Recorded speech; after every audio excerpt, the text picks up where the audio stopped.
नमस्कार, यासे.com पर आप सभी का स्वागत है। साक्षात्कार संख्या 167 आज हमारे साथ हैं संवाददाता हरी जी शर्मा। साक्षात्कार का समय निकालने बहुत बहुत धन्यवाद। Thank you. तो शुरुआत करते हैं परिवार से। परिवार पृष्ठभूमि बताना चाहें। हम परिवार में देख लो सर 14 मेंबर हैं जी, जिसमें दादी है, दादा है और अपने भाई बहन है, 5 भाई बहन है। हम पिताजी है, माताजी है, अंकल आंटी है। तो माता पिता का नाम? रामावतार जी शर्मा पिताजी है और माताजी का नाम श्रीमती पिंकी देवी। पिंकी देवी। और बहन भाइयों के नाम?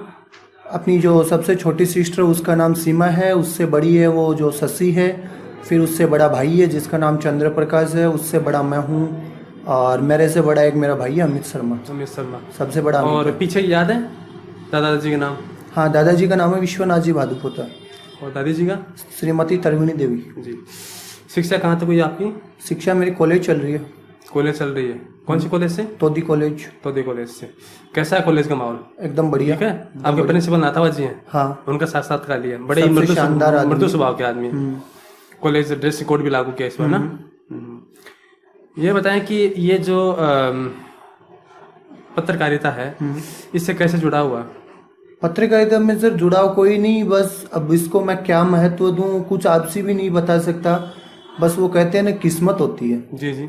तो मेरी किस्मत थी, मैंने अभी सालासर से फर्स्ट मीटिंग रिसीव की थी, वहां से मेरे को पहली मीडिया हासिल हुई है। उसके बाद में मेरा जो काम है, मेरा कवरेज है, हर गरीब के लिए मुद्दा उठाना है, किसी के खिलाफ ना जा करके जो गलत कर रहा है उसका हकीकत में लाना, ये मेरा महत्वपूर्ण काम है। इसलिए मेरे को मीडिया एक के बाद एक मिलती।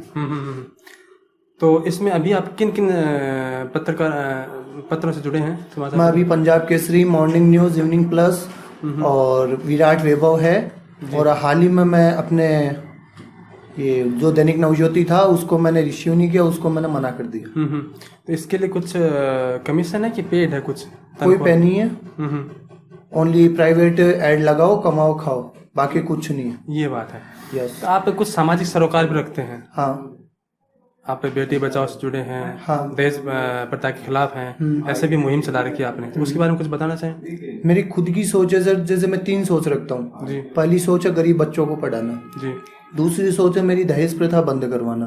और जो तीसरी सबसे बड़ी महत्वपूर्ण मेरी जो विषय है वो है जिस बेटी के कन्यादान करने वाला कोई ना, उसका मैं करूंगा, चाहे 5,000 रुपये से ही करूँ। तो अब तक आप इसमें कितना सफल हो पाए हैं? अभी तक मैं सफल ही हूँ। जहां भी मैंने प्रोग्राम किया वहां मेरे को 70% मेरे को ये मौका मिलता है कि हम ना दहेज लेंगे ना देंगे। तो वो कुछ वादा करते हैं आपसे? हाँ, वादा करते हैं, मेरे नंबर भी लेते हैं, अपने नंबर भी देते हैं। वो साथ साथ ये कहते हैं कि जब भी हमारी बेटियों की शादी होगी हम आपको बाकायदा बुलाएंगे। समाज से कोई सहयोग लेना चाहेंगे आप इस? नहीं, मैं किसी समाज से सहयोग नहीं लेना चाहूंगा, क्योंकि आजकल अगर मैं साफ कहूँ तो समाज अपने ही समाज के लोगों को कभी आगे नहीं बढ़ने देते। चांग खिंचाई में लगे रहते हैं। हाँ। अच्छा, तो ये बताएं कि ये जो पत्रकारिता है इसमें क्या होता है कि कई तरह के पत्रकार घुसाए हैं, जैसे पेपराजी कहते हैं जो पीछा करने वाले होते हैं, या पीठ पत्रकारिता होती है जो कि बिना हुए जो लाग लपेट के जो निष्पक्ष भाव से पत्रकारिता नहीं कर पाते हैं। तो ऐसे लोगों के बारे में क्या कहना आपका? ऐसे लोगों के बारे में सर मैं उनके बारे में क्या कह सकता हूँ। मैं तो डायरेक्ट कंपनी को कहता हूँ कि ऐसे मेंबर को रखना ही नहीं चाहिए। जिनको ये नॉलेज नहीं है कि न्यूज कवर कैसे करते हैं, न्यूज कैसे देते हैं, फर्जी रिपोर्टर बन के घूमना, अभद्र व्यवहार फैलाना, सोशल मीडिया के ऊपर आगे से आगे शेयर करके वातावरण खराब करना, ऐसे रिपोर्टर थोड़ी होते हैं। और एक बात और भी हो, जैसे कि कोई आदमी इंटरव्यू देना चाहता नहीं देना चाहता, कोई बात करना उसकी मर्जी है ना, उसका भी हक है, लेकिन लोग उसके पीछे घुसे बड़े रहते हैं और माइक जो उसके मुंह के अड़ा रहते हैं कि भाई आपको बताना पड़ेगा। तो ये भी एक गलत तरीका है ना। वो सर सब दिखावा है, पैसों की दुनिया है। हमने वाद विवाद देखा टीवी पर, तो काफी तरीके से बुलाते हैं लोगों को और झगड़ा करते हैं, फिर दूसरे दिन वही आदमी आ जाता है, उसकी बेइज्जती भी करते हैं। सर ये राजनीति मैटर है और राजनीति मैटर में ना इंटरेस्ट रखता हूँ ना मेरे को कोई मतलब है। जी जी। तो मैं आपसे यही करना चाहूंगा, राजनीतिक जैसे क्वेश्चन मेरे से ना पूछे तो काफी अच्छा रहेगा। जी जी। अच्छा, ये बताएं कि आप हिंदुस्तान में घूमने कहाँ कहाँ गए हैं? मैं तो अपने जो जहाँ टूर होते हैं प्रोग्राम्स के लिए वहां जाता हूँ, बाकी मैं एंजॉय में कोई इंटरेस्ट नहीं रखता। तो कहाँ कहाँ गए थे कभी टूर की तरफ? मैं अभी दिल्ली जाके आया था, जयपुर प्रोग्राम करके आया हूँ, सीकर भी गया हूँ, वैष्णो देवी भी जाके आया हूँ, अभी रणथंबोर भी गया था। तो यहाँ अपने सीकर से बेहतर कौन सी जगह लगी आपको? सीकर तो है ही है, लेकिन सीकर जिले से बेहतर कौन सी जगह लगी? दिल्ली ठीक है मालिक, दिल्ली ठीक है। तो इसमें देखिए क्या होता है कि कुछ नया करना चाहेंगे, कुछ नयापन लाना चाहेंगे जो आप काम करें उसमें? नहीं सर, मेरा नयापन चल रहा है कि जब मंच आगे बढ़ेंगे, बेटियों के ऊपर जो दुर्दशा हो रही है उस पर रोक लगेगी, तो आगे मंच खुद ही हो जाएगा, आगे नई नई थ्योरी लेखनी में खुद ही परिवर्तन हो जाएगी। मैंने देखा कविता भी लिखी है काफी सारी। हाँ, एक आधी कविता याद है आपको? सर कविता तो इतनी याद नहीं है, लेकिन उसके कुछ महत्वपूर्ण पॉइंट बता सकता हूँ। जैसे बेटियों के बारे में कहा गया है कि ओस की बूंद सी होती हैं बेटियां, माँ बाप अगर दुखी हो तो रोती हैं बेटियां, ये बेटे तो एक कुल को रोशन करते हैं जनाब, लेकिन दो दो कुल को रोशन करती हैं बेटियां। बहुत अच्छी लाइन है, बहुत सुंदर। कि बारिश में छाते की तरह होती हैं बेटियां, माँ बाप अगर दुखी हो तो रोती हैं बेटियां, टूटे हुए खिलौनों से खेला करती है जनाब, पर कभी शिकायत नहीं करती, पूरे परिवार का बोझ ढोती हैं ये बेटियां, फिर भी दुनिया वाले क्यों कहते हैं कि बोझ होती हैं बेटियां। आज की दुनिया में बेटियों के बारे में कहते हैं, अगर मायके में हो तो मायके वाले कहते हैं तू पराये घर की है, जी। और ससुराल में चले जाए तो कहती है बहू पराये घर से आई है। जी। अगर इस दुनिया के पास अगर आप अपने वीडियो के माध्यम से दुनिया वालों को पूछ सकते हैं तो इस बात का जवाब पूछिए कि आखिरकार इन बेटियों का घर कौन सा है। अगर मायके में वो पराये घर की है, ससुराल में पराये घर की है, तो फिर उनका घर कौन सा है? इसका जवाब तो आपके पास होगा। घर तो वही है जो जिसे जहाँ रखा जाए प्रेम से, लेकिन चाहे ससुराल हो चाहे प्रेम अपना बिहार हो चाहे। हाँ, लेकिन सबसे इजी आंसर इसका यही है कि बेटियां जिस घर में भी कदम रख दें वो घर उसी का हो जाता है, क्योंकि वो रिश्तों को, टूटे हुए रिश्तों को जोड़ना आसानी से जानती है। सही बात है। अच्छा, और जैसे कहा गया है कि बेटे का क्यों मान है जग में, बेटी का क्यों मान नहीं, मुझे बताओ दुनिया वालों, बेटी क्या इंसान नहीं। इस दहेज हत्या में क्या होता है, कई बार इस दहेज धारा जो है इसको बहुत दुरुपयोग भी किया गया, क्योंकि सारे ही जो ससुराल वाले खराब भी नहीं होते हैं, तो काफी जो ससुराल वालों को जेल में डाला गया है बगैर किसी काम के। देखा है कि कई बार, जैसे कि मुझे अभी कोई दोस्त बता रहा था कि शादी हुई 4 दिन बाद में अगले चली गई, उसने दहेज का आरोप लगाया और जो है वो बात थाने में चली गई, बड़ी मुश्किल से पीछा छुड़ाया। सर उसमें ये नहीं होता है, पुलिस के पास ठोस सबूत होते हैं तब वो ससुराल वालों को अंदर डालती है। आज मैं मैटर लिखता हूँ, मैंने कभी भी दहेज के खिलाफ अगर कोई ऑप्शन उठाया है तो मेरे पीठ पीछे वाले लोग कुछ भी कहते होंगे, लेकिन जो बात है वो उसके पीछे ठोस प्रूफ होता है। अगर मैं कहीं न्यूज कवर कर रहा हूँ, उसको आगे भेज रहा हूँ, तो मेरे पास प्रूफ है कि कल को मेरे साथ कुछ नहीं होगा। आज मैं अपनी कलम से लिखता हूँ तो मेरे को ये पता है कि मैं अपनी कलम से कितना सही लिख सकता हूँ, जबकि दिमाग कुछ नहीं करता। सबसे महत्वपूर्ण होती है कलम। कलम दो प्रकार में बटी है, एक कलम होती है सच को छुपाने वाली, एक कलम होती है जनता के सामने हकीकत लाने वाली। और आप ये जो दहेज वाली बात कर रहे हैं, आज बेटियों पर जो अत्याचार हो रहे हैं, अगर ये मैटर राजनीति पार्टी में ना जाए ना, तो मैं साफ कहता हूँ हर मैटर का सॉल्यूशन पुलिस स्टाफ करेगी। वरना आपको पता है पुलिस स्टाफ में जैक और चेक लगने के बाद में बड़े से बड़े मैटर को दबा करके मिट्टी में दफना दिया जाता है। आज इतनी बहन बेटियों की दुर्दशा हो रही है, कौन से कानून से? मैं आज कानून से ही पूछना चाहूंगा, मैं खुद कानून का चौथा स्तंभ हूं, लेकिन मैं खुद पूछना चाहूंगा कि बहन बेटियों के खिलाफ कभी आवाज क्यों नहीं उठती?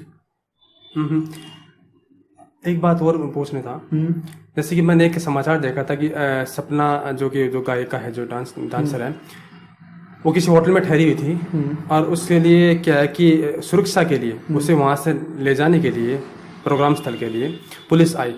तो पुलिस आई और पुलिस साथ ले गई, लेकिन दिखाने वालों ने क्या किया, एक फोटो सिर्फ पुलिस वाले अधिकारी उसके साथ खड़े हैं, सपना बेड पर बैठी हुई है, वो फोटो दिखाई, बाकी उसको ले जाते हुए खाना देते हुए वो फोटो ही नहीं दिखाई। ठीक है, लेकिन उस फोटो को क्या करके प्रचारित किया गया कि देखिए सपना क्या करते, रंगे हाथों पकड़ेगा, क्या करते, पूरा अगला न्यूज देखेगा। दूसरे दिनों दूसरे मीडिया वालों से खंडन में किया, बात नहीं है, सपना की जो सुरक्षा में लगे हुए थे वो अधिकारी आए थे, लेकिन उन्होंने खूब अफवाह फैलाई। तो वो भी जिम्मेदार, जैसे कि मैं नाम लेना चाहूँ, पता नहीं न्यूज 18 टाइम्स से कुछ न्यूज पेपर थे, तो उनकी वेबसाइट मैंने फेसबुक पे भी देखा, तो बड़े बड़े जो मीडिया घराने वो ऐसे ऐसे न्यूज चलाते हैं, बकवास न्यूज, जिनका कोई वास्तविक से ताल्लुकात नहीं होता है।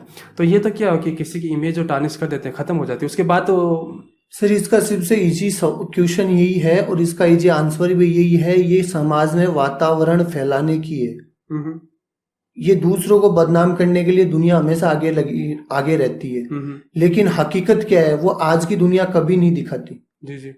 आज किसी बहन बेटियों के साथ रेप हो रहा है, किसी के साथ मारपीट हो रही है, तो मैं तो आज खुद बताता हूँ कि मीडिया उसे हकीकत में नहीं दिखाएगी, उसका दूसरा मॉडल तैयार करके उसको दिखाएगी। क्यों नहीं दिखाएगी? क्योंकि इसके पीछे किसी न किसी का हाथ होता है।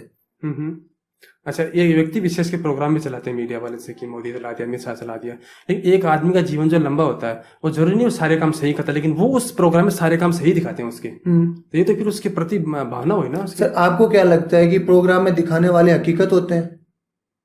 तो वही तो पूछना चाहता हूँ ना, क्योंकि ऐसे प्रोग्राम क्यों तैयार करते हैं वो लोग? आजकल की साफ बात बता रहा हूँ, अपने ही आदमी को ऊंचा दिखाने के लिए वो इस तरीके के प्रोग्राम रचते हैं। और हाल ही में मैं अगर मेरे ऊपर ही बयां करूँ तो इस वारदात से मैं भी गुजरा हूँ। जयपुर में प्रोग्राम हुआ था, पूरा प्रोग्राम फिक्स था, लेकिन फिक्स प्रोग्राम के अंदर अपना नंबर लाना आसान नहीं है। और उसी प्रोग्राम से थाईलैंड मूवी ऑडिशन देने के लिए जाना भी आसान काम नहीं है। जी। एक मंच से 1000 मंच बढ़ना आसान काम नहीं है, क्योंकि मेरे से बड़े बड़े कवि बैठे हैं, लेकिन मैं तो उनके सामने कुछ नहीं, लेकिन लिखने वाले की कलम बताती है कि उन कवियों से इसकी कविता में क्या सारांश है। हाल ही में अभी फतेहपुर में एक प्रोग्राम हुआ था, ढूंढते रह जाओगे। जी। मैंने मेरे वर्धमान पुरुष दादाश्री को मैंने पूछा कि सर वो कह रहे थे कि कुएं से पानी भरने वाली बाल्टी ढूंढते रह जाओगे। मैंने कहा सर वर्तमान में क्या चल रहा है उसके ऊपर टिप्पणी कीजिए। तो उनका कहने का मतलब है कि तू अगर बना सकता है तो तू बना ले, क्योंकि सही बात करने का जमाना नहीं रहा। तो मैंने थोड़ा सा दिमाग लगा के उसी मंच में मैंने तैयार की थी कि अगर बिटिया ही नहीं बचाओगे तो बेटे के लिए बहू ढूंढते रह जाओगे, और बिटिया ही ना रही तो आने वाले कल को ढूंढते रह जाओगे। सही बात है, उत्तम विचार। तो अपने साथी जो हैं पत्रकार हैं जो इस क्षेत्र में लगे हुए हैं उनके लिए कोई संदेश? मैं सर इनके बारे में कोई संदेश नहीं देना चाहूँगा। नहीं। तो ये बताएं कि छोटे से आपके बचपन के बारे में पूछ ले जाए, अगर बताना चाहें तो कैसा रहा आपका बचपन? सर बचपन से हमेशा मेहनती इंसान था, कभी काम में मैंने शर्म नहीं की। और आज जितने भी काम किए मेरे को गर्व है कि आज उन काम को करके मैं अपनी मुकाम पे पहुंचा हूँ। आज बराबर वालों के सामने टक्कर देके मीडिया लाना इतना आसान काम नहीं होता है। और मीडिया ऐसे भी हर किसी को नहीं मिलती है, क्योंकि उसके अंदर कवरेज एरिया मेरा काफी लंबा है और मैं सारा काम करता हूँ। तो अकेला आदमी फतेहपुर से लेकर सीकर लक्ष्मणगढ़ पूरा अकेला आदमी कवर करता हूँ, तब जाके मीडिया मिलती है। अच्छा, तो काफी लंबा एरिया आपका? लंबा एरिया मेरा। फिल्में देखते हैं आप? नहीं। कोई रुचि रही है? नहीं। कोई साहित्य में रुचि रही है? बस मेरी कविता लेखन में रुचि है, वो मैं अपनी अच्छी तरीके से दर्शा रहा हूँ। तो प्रेरणा स्रोत किसी कवि को मानते हैं? हाँ, प्रेरणा स्रोत। सर मैंने अभी आपको एक बात बोली थी, मेरे से काफी बड़े कवि है, मैं एक छोटा मोटा कवि हूँ, लेकिन मैं जो लेखनी लिख रहा हूँ उससे मेरे को आगे बढ़ा हूँ मैं। जो कवि थे वो तो चले गए, नाम रह गया, लेकिन बचा क्या है उसको हकीकत में आगे दिखाना है, तो वो काम तो अपन को करना पड़ेगा। ये तो है नहीं कि वो कवि जी ऊपर से आकर के सारा काम करके चले जाएंगे। तो एक खास बात लक्ष्मण की बताना चाहेंगे? आप लक्ष्मण से संबंधित हैं, लक्ष्मण की कोई खास बात? लक्ष्मणगढ़ की खास बात है सर, पहली सबसे बड़ी होती है एकता। मैंने आज तक लक्ष्मणगढ़ ही नहीं, कहीं पे भी चले जाओ, एकता नाम की चीज इस दुनिया में नहीं है। लक्ष्मणगढ़ का क्या माहौल है? लक्ष्मणगढ़ का माहौल लमसम ठीक है, और यहाँ की जनता है बस यहाँ से एक अब क्या कहूंगा मैं, इस बात को आप रहने दीजिए क्योंकि आगे लंबी चौड़ी बात है, अच्छा नहीं लगेगा, राजनीतिक मैटर आ जाएगा, व्यवहार बिगड़ जाएगा। उससे अच्छा तो यही कि इस मैटर को यही स्टॉपेज दे दे तो अच्छा है। जी। अंतिम सवाल, शिक्षा के बारे में थोड़ा सुधार अगर सुझाव देना चाहें तो? शिक्षा के मामले में सर मेरी सोच, मैंने अभी आपको बताया था कि हर साल गरीब बच्चों को पढ़ाने का निर्णय मैंने लिया है जी। और उनके ऊपर जो खर्चा लगेगा संस्था की तरफ से मेरे को मदद मिल रही है। बच्चों की फॉर्मेलिटीज के तौर पे जितना पैसा लगेगा, 5000 लगे 6000 लगे, वो मैं देने के लिए तैयार हूँ। बाकी संस्था की तरफ से पूरी छोड़ दी जाएगी। और फिर भी अगर काफी बच्चे बचते हैं जो पढ़ने में असक्षम है और पढ़ना चाहते हैं, और मेरे पास इस तरीके की कोई स्कीम ना हो कि मेरे पास पैसा ना हो, तो ऐसे बच्चों के लिए RTE नियम के तहत हर छात्रों को सरकार की तरफ से निःशुल्क, हर संस्था में 25% बच्चे निःशुल्क पढ़ाए जाते हैं। और अगर आज हर संस्था की बात करें तो 1-2 संस्था को छोड़ करके मेरे को नहीं लगता कि हर संस्था निःशुल्क बच्चों को पढ़ाती होगी। जी पता है, क्योंकि हर संस्था के लिए पैसे महत्वपूर्ण है और मेरे लिए कोई पैसे मायने नहीं, आज है कल नहीं। हाँ, आर्थिक क्योंकि बिना पैसे वो नहीं बढ़ाते लोग। हाँ ठीक है हरीश जी, आप व्यस्त आदमी हैं, फिर भी आपने समय निकाला, इसके लिए बहुत बहुत धन्यवाद। और उम्मीद करता हूँ कि जो पत्रकारिता का लक्ष्य आप जो फील्ड आपने चुना उसमें आप दिनों दिन जो है अपने ऊंचे सोपान तय करते रहें। ठीक है, साथ साथ बहुत बहुत धन्यवाद। ओके।